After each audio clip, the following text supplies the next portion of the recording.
Good afternoon. My name is Piret Kuusik and I am sitting here in Tallinn, Estonia. And on the screen, I am joined by Mr. Eoin Drea, who sits in Ireland. And we are having this discussion in the framework of the project called These 30 Years, thinking about to the 30 years that has taken us here after the fall of the Berlin Wall. And as it is also it's a notable day today in Estonia as well. It's 14th of June, and this is the day when we commemorate 80 years from the deportations to Siberia. And there's an installation in the middle of Tallinn to remember those people who were taken forcefully from their homes 80 years ago. But in order to celebrate the freedoms and the life we have today, we have decided to talk about the past 30 years. And I thought that there's never a better interview than the one that starts with the personal reflection that tells us more about the people we are asking questions from. So, Eoin, are you happier than you were 30 years ago? Yeah, the short answer is yes, but I think certainly I think economically for me, for most of Europe, I would say we certainly are, wealthier and possibly more secure. What I would say is that within that, though, it's a much more complex, complex issue in the sense of, particularly if you look at it where I'm from in Ireland and from a Western European perspective, you would certainly say that possibly we lack the overall security maybe that our parents had in the 60s and 70s. I'm talking in terms of just a secure job, a stable working environment, particularly with regard to pensions and property and stuff like that. I think while we are quite well off, perhaps we don't have the same level of security as we did 30 years ago. And I think a lot of that has got to do with how work has changed, how the economy has changed, and how technology has changed. Yes, indeed. So when we here in Estonia, I kind of quite often think about it that we cannot really forget how much our lives have changed. I just was recently reminded by that when I bought a scoop of ice cream. And I remember as a kid, when you got the chance to buy a scoop of ice cream, the biggest fear you had was that the scoop will fall down, because then you knew that you wouldn't get a second one anymore because it was so expensive. But these days you would just kind of be like, you know what, I'll just buy another one. It's not the problem. And so these small details of daily life, to me at least, remind how much things have changed. But one of the fundamental things over these 30 years that has happened is that the Eastern European countries have actually joined the same economic, socio-economic, political space than Ireland is in. And in that sense, the problems that you talk about there, they apply to us as well. Though 30 years back or even more, that was not the case. And so maybe to kind of delve into this issue of enlargement, how do you assess, how has it gone, the enlargement itself? How has it been a success, or are we seeing some kind of a pushback? What's your assessment on that? Well, I think just kind of speaking as an economist that kind of works in the EU bubble, you would say that enlargement for every member state has been a huge success. But again, it's a bit like how you view your history. If you view your history very simply, you would say it has been a great success. But I think it's significantly more complex than just an economic argument. I think the mistake that's been made, particularly from Western Europe, was to view enlargement solely as an economic project. It was a project about economic integration. It was a project about raising living standards in the East to bring them up to Western standards. But I think what we're seeing now is, if you look at elements, say, of the Czech Republic, if you look at elements of Slovenia, you will see these countries already reaching, EU averages in terms of wealth, per capita wealth. But unfortunately, I think what we're seeing now is the realization that just wealth isn't the single biggest driver of, economic stability, political, democracy, or indeed of personal happiness. So I think that has been, I think Western Europe, although they're not keen to admit this, were very, very naive when it came to enlargement. I think the overriding motivation was to ensure enlargement happened, to make sure a vacuum didn't develop where other actors could seek to exploit, like we're seeing in the Western Balkans at the moment, which is perfectly understandable. But I do think there was too much of a focus on living standards alone, and I think that I think for a long time has overshadowed a lot of the societal issues that have maybe kind of been overlooked, but which need a lot of attention. Because if you consider the Western European situation to the Eastern European situation, Eastern Europe has also had everything I mentioned earlier, huge technological change, huge change in the way we work, but that's also been coupled with the transition from, several decades of communist one-party rule. So in a sense, the issues and the challenges in Eastern Europe are even more complex than in Western Europe. So I think we're only beginning to see that now, and I think I would draw the example of the situation in Northern Ireland, and there's a very interesting term to describe the situation in Northern Ireland. They describe it as a post-traumatic society. Because even though Northern Ireland is, even by Western European standards, or by global standards, it's quite a wealthy environment. When you're living through decades of conflict, be it, implicit or explicit, where there is political disturbances, where there is, actual violence, you cannot expect the society to emerge unscathed after 6 or 7 decades, or probably longer in the case of Estonia, and certainly in the case of Northern Ireland as well. So it kind of links, I think, quite well with what the political scientist Eoin Drea says, that the Central and Eastern European countries are imitating the European way of politics, and rather than trying to kind of live their own way of politics. And I think that here in Tallinn as well, we've seen that there is to some extent a bit of a parallel. I wouldn't say a world, but a parallel view to what we've been doing so far, which is a very kind of European, global-minded. And then you have these sorts of people who say that, this is not the desired life that I want, and I want a different society, and there are issues that are important to me, and I don't see that they are reflected in the society. So in that sense, indeed, I think the politics is catching up.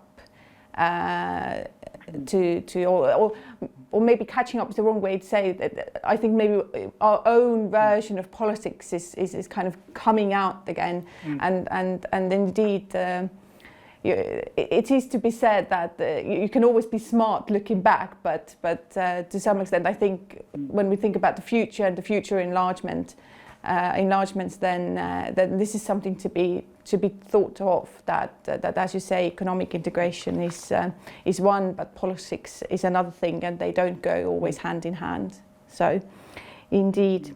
So when we kind of think about Europe as a whole with those fractions, do you think that we've lost the solidarity completely, or can we still find it somehow, or how do you assess what the temperature of solidarity in Europe? Yeah, well, it's interesting. I would maybe have a slightly differing opinion here. I would question this overall concept of solidarity in the first place. I would question. I think there was different motives. I think in Western Europe there was a political motivation in the sense of filling the space with a pro-EU approach before other actors could sweep in. But there was obviously also an economic motivation. And I think what you're seeing in countries, particularly in Eastern Europe, in countries like Hungary, in countries like Slovakia and the Czech Republic, you're seeing a reintegration of those economies back into the supply chains of Germany, of Austria, of more of the other countries of Western Europe. And I think what's kind of interesting when we talk about solidarity now, I think in a sense solidarity even the concept has become quite almost compromised or polluted at EU level, because the relationship has become so one-sided. We view everything that we view in politics or society comes down to the economics. And it comes down, well, we are transferring billions of euros to the East to enable them to catch up in living standards, and that will be the solution. And I think what we're seeing now is that obviously that is not the only solution. Obviously, it's a very important part in terms of raising living standards for the whole continent, but it's only a part. It cannot heal, the societies or the politics that, in my opinion, were not allowed, didn't have time to develop organically after the fall of communism in the 90s, because we automatically moved from the fall of communism to EU. So there was this limited space or limited kind of scope for an Estonian way or a Czech way or a Romanian way. And unfortunately, I think, no, sorry. No, but kind of following that, do you think that the new member states are starting to gain that confidence to really speak up at the European level and show their perspectives and what is important to them at the kind of the European level? Because if you're a small state, then you're kind of used to the fact that the big ones do what they want. And you kind of hope that you somehow find that small gap where you can push your interests into that. But I sometimes feel that there is this feeling that we were already so lucky to have been accepted that we don't really dare to shake the consensus. And therefore the Polish and Hungarian and the V4's reaction to the migration policy or the asylum quotas came as such a shock at the European level. Like, how dare you to disagree? And so do you think that the new members are getting more confident about it, or rather are kind of taken aback a bit by what happened back then in 2015, 2016? Yeah, you see, I think this is the real challenge. I think you've really hit the nail on the head, and I think this is it's even a debate that we still struggle with in Ireland, even though we've been member states for 40 years since 1973, and I think the real issue is, if you are a net beneficiary of EU funds, it's very hard for you to have the confidence to be able to stand on your own 2 feet. And I think actually for Ireland, Brexit is probably the first situation where Ireland has been really kind of standing on its own 2 feet at the European level and setting out its agenda. But I think for Eastern Europe, it's a huge problem. And I think we need to move away from the mindset that we're just so lucky to be part of the club. We need, and again, this must start at a domestic level. It must start at the Estonians or the Latvians or whatever country it is, sitting down domestically and saying, what are our priorities in the EU? okay, we can have our own domestic priorities, which might be border security or whatever like that. But what kind of EU do we want? What kind of EU do we want to develop in 20 or 30 years?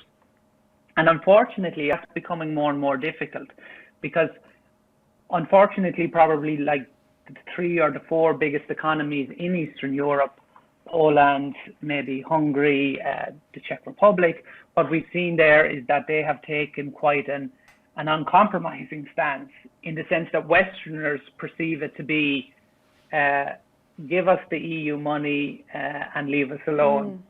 So we're in this kind of dichotomy now, which I think is very, very dangerous. I think I would even be more pessimistic than even Khrushchev. I think there are very significant difficulties coming down the tracks maybe in another decade or so, when living standards have raised so high in Eastern Europe that the level of EU funds will drop off dramatically because the wealth will have risen so much. And I actually worry about what will that mean for the domestic politics in many of the new member states. Yes, indeed, because for many of the Eastern members, the EU funds is what brings them forward. So it's the investment that goes into it. We, as a countries or state, manages to keep up ourselves afloat, but we can't really invest with our own resources, and that is indeed the issue.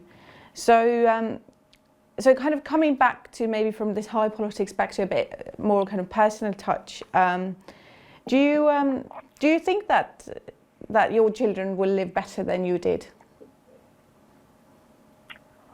Well, I think there's a couple of. You would always hope that they will live. Well, that's the promise, better, right? But I think, yes, exactly, and I think probably that's the promise that's becoming increasingly frayed or increasingly doubtful, and is probably behind a lot of the more populist movements across Europe, not just in Europe, but in South America, in North America itself, is that kind of expectation that your children would have a better life is now proving to be significantly more difficult to achieve. I think probably the most obvious example in Western Europe would be in Italy, where you've got very middle class children really struggling to attain the type of lifestyle that their parents and grandparents might have had, and that's obviously then it was a key factor in the recent upheaval in Italian politics, the drift to the extremes. It was a huge reason behind Brexit in the United Kingdom, a huge reason behind the Trump presidency in the United States. And I also think that how we view if our children might have a better life, I think will change as the decades evolve. I think it will move away from a very tight economic perspective to a much broader, kind of almost psychological, sociological debate, which also encompasses, basic things like climate change and the state of the environment. So I would hope so, but I think it's going to be very different. I think it'll be a very different Europe in 2050 than what we're talking about at the moment. Yes, I very much agree, because I think I'm part of that young generation, and to be honest, we want different things. Money is not everything. Yeah. I think there is a desperate need for some basic security in terms of having the opportunity to get a job. Not that my job has to be secure, but I want there to be opportunities that I could get a job, and then also at least have some kind of stable place to live. I think, would it be a long-term rent or some kind of your own house, but some stability, and I think, and then the rest goes more about, I think, goes much more towards having a community of like-minded people around you, having the environment that you want to live in, and in that sense, I think that the promise itself is changing. but I can definitely say that kind of realizing that the promise isn't there anymore was quite tough when I don't know, I took a third unpaid internship right after graduating university, and you think like, okay, but what was that for? And so in that sense, indeed. And so you kind of mentioned that this is behind the kind of populist forces in Europe, but then again, the populist forces are very much supported by older generation. So what's their issue with it? Yeah, well, I think this is like the core dynamic, and I think Italy is a very interesting example, where over the last decade and a half, there's been a lot of attempts at political reform, particularly from the centre-right, centre-left also, but from the centre of the political spectrum. We were talking about trying to, reform the pension system, reform the employment contract system, stuff like that. But the problem is it's very hard to get people to relate at the personal level. So while people might say, yes, we need to reform the pension system, when that comes to a very personal level, that they might actually, need to be paid less of a pension or something, then I think the real political problems arise. And in a sense, it's that there is a huge intergenerational aspect to what's going on in Europe at the moment. I can speak for Western Europe, when our parents' generation were the kind of the post-war generation, 60s, 70s, when Europe was growing very, very quickly, quite good employment situation and ability to accrue wealth to save for their retirement. And it's very hard to change that mindset. And I think that is one of the big issues, is how do we deal with this? It's really kind of, I would call it a kind of entrenched intergenerational inequality. And it's very, very difficult, because most of the people making the decisions are middle-aged politicians who, even in Western Europe, tend to be, A, men, and B, coming from certain social classes. And it's how we get more young people into the system, get more young people involved in decision making. I think that will ultimately decide whether we make significant progress, or really whether it's just going to get worse and worse and worse. Indeed, but what you're saying actually reminds me of something I recently read about it, and I've also kind of felt it myself, is that it's not so applicable to countries in the Eastern Europe, but definitely the UK and probably in Ireland and more kind of West, is that people still identify themselves as working class when they're actually a middle class earners. And so that self-perception, and to some extent, I think with the working class identification, there comes this kind of a bit of sense of victimhood, that the society needs to provide for me because I'm in the lower levels of society. So is that something that, of course, you can't abolish the class system, but is it maybe, are these the terms that we should start moving away from and talk about it actually, that we have a pretty solid middle class in Western Europe that is actually experiencing hardships, but they're not they're not working class as such anymore. Yeah, I think the entire kind of traditional classification and how we classify, how we label people, is really coming apart at the seams. I remember looking at some research that the centre-right parties undertook in the Czech Republic, and they made the research was very clear that we can't just label people middle class or working class or left wing or right wing. That it's become much more fluid, and it's more based on what the value systems are, and it's becoming more and more apparent. It's becoming more and more apparent in a generational issue, between the younger and the older people, but often it's becoming much more apparent in a geographical issue as well. There is now a huge difference between Budapest and much of Hungary. There's a huge difference between London and the rest of the UK. And it's into these urban areas that what people call young urban elites are tending to congregate, because I find it very interesting is that London is one of the wealthiest cities in the world, but it's also overwhelmingly controlled at a local level by the Labour Party, which is a traditional, left of centre socially democratic party. While you've got the more working class areas in the north of England becoming increasingly dominated by the right-wing Conservative Party.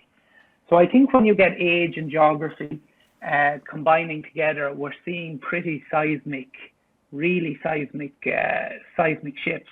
And I think that will continue, I think, for the foreseeable future. So it's really about how political parties in the centre can try and navigate that. But I'm convinced one key factor is to bring more young people into the decision-making processes at a political level. I think it's absolutely critical, because I think when you don't do that, you see the political leadership becoming perceived as being completely out of touch with ordinary people. Indeed, I agree. I recently wrote a short article about the British local elections and the kind of political landscape, and you have both parties basically being torn by two sides. So on the Conservative side, especially after winning many of the Labour seats, they now have to satisfy two very different, almost opposing groups of electors, because on the one hand you want to do your classical conservative economic policy, which is to favour business, and then on the other hand you have voters who have voted for you based on identity politics, but economically want a completely different answers to their problems. And then you have the Labour Party, who's kind of torn between the so-called old working classes and the working unions, who are very sensitive to exactly to this kind of identity question. And then on the other hand, they have gathered these young people who want progressive policies. And I think that UK here is a very interesting political system, because it's so tight that it doesn't really allow new parties to come out. And this is what you see in the rest of Europe, where the Greens and other parties have started to pop up because they take a new set of people, new set of voters. And but in the British one, that is so ingrained or so structured as such, I think it is really. It would be very interesting to see how it plays out, because the board is shuffling very deeply. Indeed. Yeah, and I think one further issue kind of on this question is how that reflects then this kind of almost a generational gap also on social issues. Because I think we're seeing a huge, particularly in Ireland, we've seen a huge social transformation over the last 2 decades. And that was an incredible grassroots movement driven by young people. And it always kind of annoys me when people say young people aren't interested in politics anymore, to which I always say young people will get involved with issues if they think those issues are really important to them, which they did on issues like same-sex marriage, divorce, abortion, etc. So I think we should never underestimate the capability of people to get involved when they deem it important to themselves, as we're seeing now with the climate change issue also. Indeed, very, very much so. But do you think that let's say that when we talk about kind of the values, and do you think that the young people will also value the values of kind of freedom and democracy as much as the previous generations have done so, having lived in different having seen different times, let's say? Because I think that among young people, we do take democracy a bit too granted, and one of the things that kind of like a young engagement of politics, I find myself quite often arguing in the point where I'm saying like, yeah, it's all very nice, but in the end of the day, if you want to do anything in politics, you need to get elected first, whether you like it or not. So the democratic politics itself doesn't change, despite the fact that we don't really like the system. Do you think that the young people will get to this point where they understand, okay, if we want to promote these new values that are important to us, we actually need to start engaging with democratic politics? Yeah, I see that's the problem, and I think that's the issue that kind of scares so many of the older, more traditional politicians, because they view,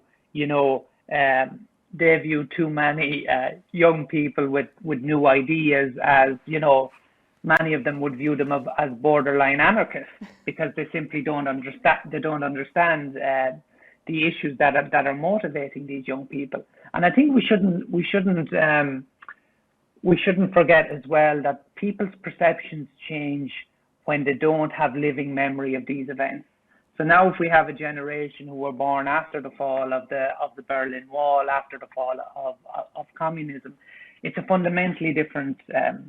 It's going to be a fundamentally different experience, and that's very much also what we're seeing in Northern Ireland, where we have now a generation born after the Good Friday Agreement, and they have no direct recollection of much of the earlier terrible events.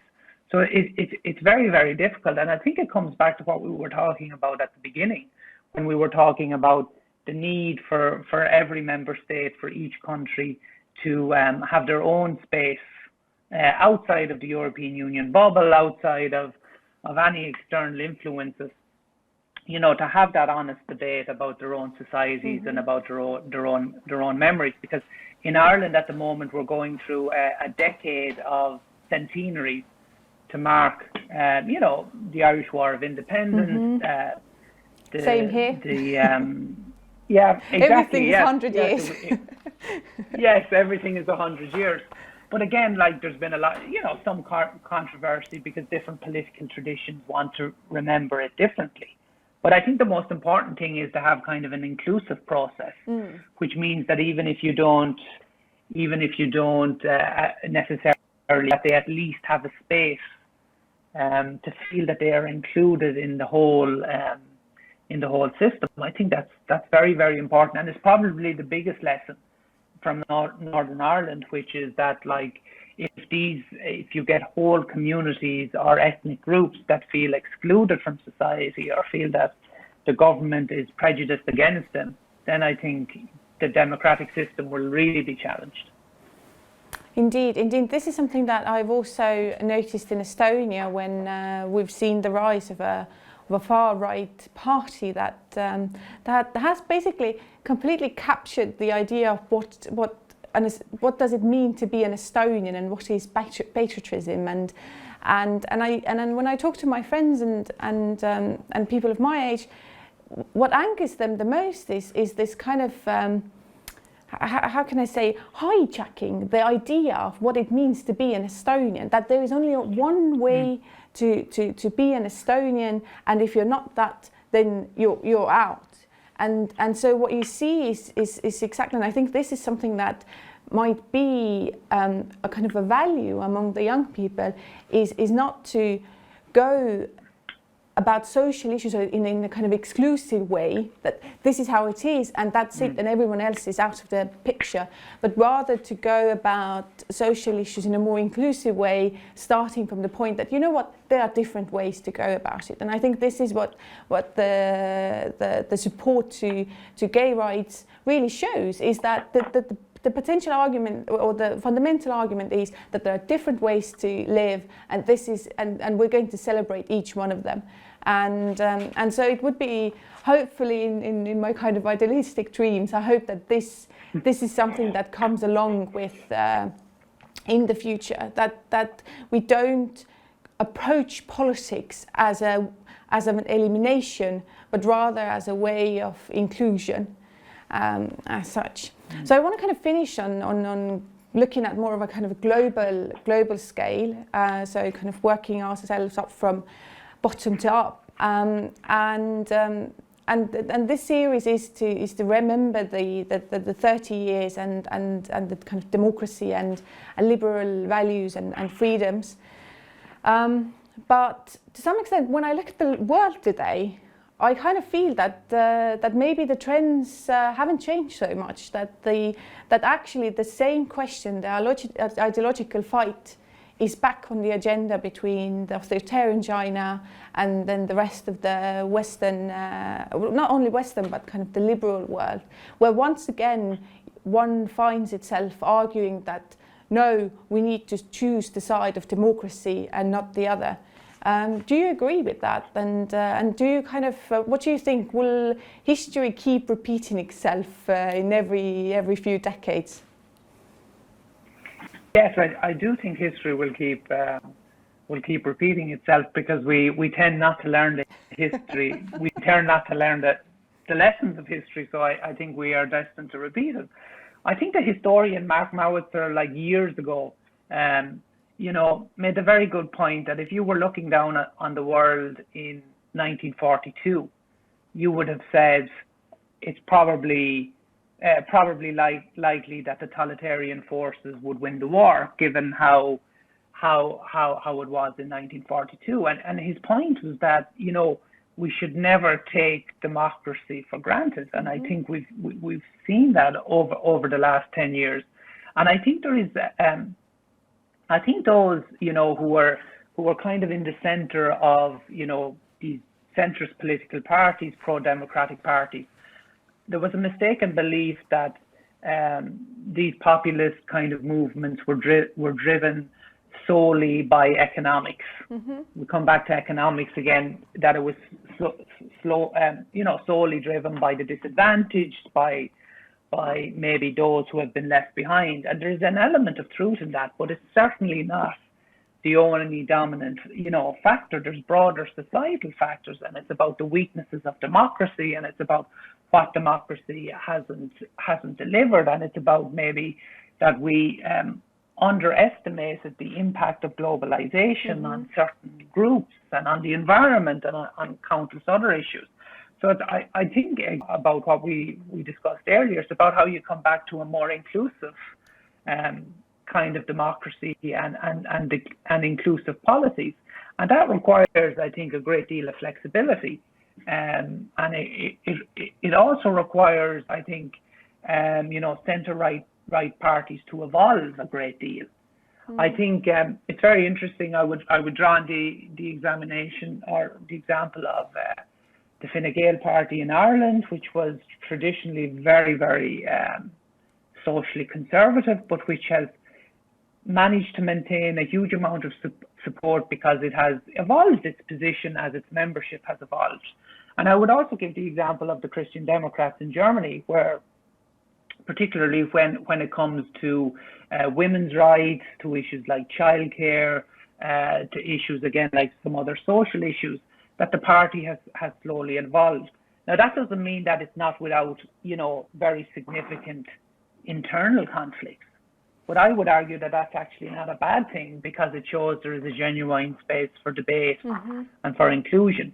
Unfortunately, in other areas, I would like in Northern Ireland, that kind of internal debate is just not allowed to happen, and in turn it just worsens the polarization. So I think that's the real challenge. I think on a global scale, when we talk about democracy and we talk about the threats to democracy, is that are the proponents or the supporters of democracy willing to not just use the old arguments from 60 years ago, that's just lazy and it's out of date, but they need to bring it up to the digital age and to the reality of what life is like today. I very much agree. So I've also noticed that in the Estonian context, that the mainstream parties are basically giving me the same program that they gave me 15 years ago. And I'm sorry, but I live a completely different life than we did in 15 years ago. And the troubles or the things that worry me about the future are also very different to what they were 15 years ago. So in that sense, I do agree that there is definitely a lot to do for the political parties, for themselves to kind of wake up and look around them what is going on, and asking whether they are providing the relevant answers to these worries. Right, so well, our time's up. Thank you. I think we had quite a nice tour de table, in the sense that we talked about how the Eastern European, or the new members of the European Union, should become more self-confident about what role they have in Europe, and what kind of societies they want to have. We talked about politics hopefully becoming more inclusive and not so much so exclusionary. And also we talked about how we hope that we start doing our politics more into kind of looking into future, and really looking head on to the challenges that we have, and what kind of answers we should provide. So thank you.